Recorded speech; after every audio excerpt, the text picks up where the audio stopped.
The Eyes Have It by Ruskin Bond. I had the train compartment to myself up to Rahana. Then a girl got in. The couple who saw her off were probably her parents. They seemed very anxious about her comfort. They called their goodbyes and the train pulled out of the station. As I was totally blind at that time, my eyes sensitive only to light and darkness, I was unable to tell what the girl looked like. It would take me some time to discover something about her looks. Are you going all the way to Dehra? I asked. I must have been sitting in a dark corner because my voice startled her. She gave a little exclamation and said, I didn't know anyone else was here. I didn't see either, I said. But I heard you come in. I wondered if I would be able to prevent her from discovering that I was blind. The girl said, I am getting off at Saharanpur. My aunt is meeting me there. Then I had better not get too familiar, I replied. Aunts are usually formidable creatures. Where are you going? She asked.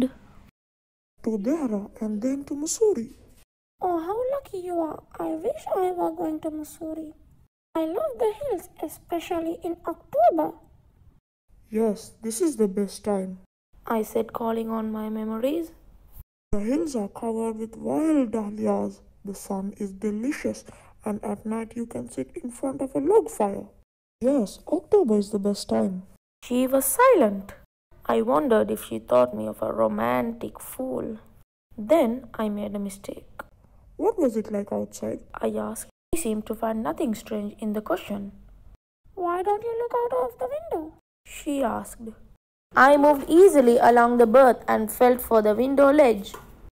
The window was open and I faced it, making a pretense of studying the landscape. Have you noticed? I ventured that the trees seem to be moving while we seem to be standing still. That always happens. She said. Do you see any animals?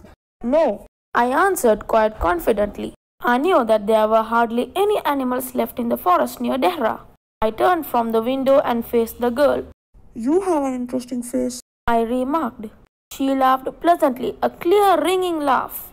It's nice to be told I have an interesting face. I'm tired of people telling me I have a pretty face. You are a very gallant young man, she said. But why are you so serious? We'll be soon at your station, I said. Thank goodness it's a short journey. I can't bear sitting in a train for more than 2 or 3 hours.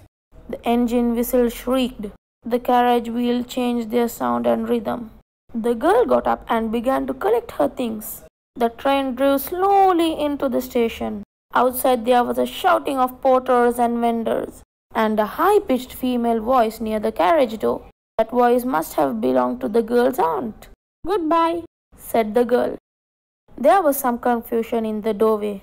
A man getting into the compartment stammered an apology. Then the door banged and the world was shut out again. Once again I had a game to play and a new fellow traveler. I found the window and sat in front of it.